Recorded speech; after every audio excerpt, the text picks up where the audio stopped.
ഫോണിൻ്റെ കാര്യങ്ങളൊക്കെ കൂടുതലും അറിയുന്നത് ആരിൽ നിന്നാണ്? മക്കളിൽ നിന്നാണ്. പക്ഷേ ഈ ഫോണുമായിട്ട് നമ്മുടെ മക്കളുടെ ബന്ധം അവരെ നന്നാക്കുകയല്ല, നശിപ്പിക്കുകയാണ്. അതുകൊണ്ട് നമ്മളുടെ മക്കളെ ഫോൺ ഉപയോഗം കുറയ്ക്കാൻ ഒരൊറ്റ വഴിയേ ഉള്ളൂ. ഫോൺ എടുക്കരുത് മോനെ, ഫോൺ അപകടമാണ് മോനെ എന്ന് അവരെ വാന്ന് പറഞ്ഞിട്ട് ഒരു കാര്യമില്ല. കാര്യമുണ്ടാ? ഉപയോഗിക്കം കുറയ്ക്കുക. കേൾക്കുന്നുണ്ടാ? രക്ഷകർത്താക്കൾ കേൾക്കുന്നുണ്ടാ? നിങ്ങളുടെ മക്കളെ നിങ്ങൾക്ക് വേണമോ?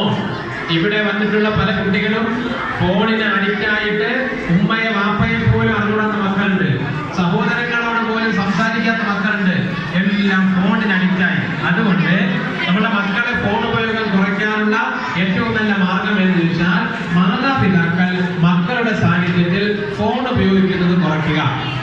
വാട്സാപ്പും അതുപോലെ തന്നെ ഇതൊക്കെയുള്ള യൂട്യൂബ്, ഫേസ്ബുക്ക്, ഇൻസ്റ്റാഗ്രാം, ഇതൊക്കെ നമ്മളുടെ മക്കളെ മുമ്പിൽ വെച്ച് നമ്മൾ ഉപയോഗിച്ചാൽ കയ്യൂക്കൊള്ളുകൊണ്ട് മോൻ്റെ അടുത്ത് മോളത്തും പറയും, നീ ഫോൺ എടുക്കാൻ പാടില്ല, നീ യൂട്യൂബ് കാണാൻ പാടില്ല, നിനക്ക് എന്തിന് ഫോൺ എന്നൊക്കെ ചോദിച്ചാൽ ഉമ്മ അല്ലേ ഇവർ പറഞ്ഞ കേട്ടല്ലേ പറ്റുള്ളൂ എന്ന് നമ്മൾ വിചാരിച്ചു പോകും. അതുകൊണ്ട് മക്കൾ ഇറങ്ങും. പക്ഷെ അവരുടെ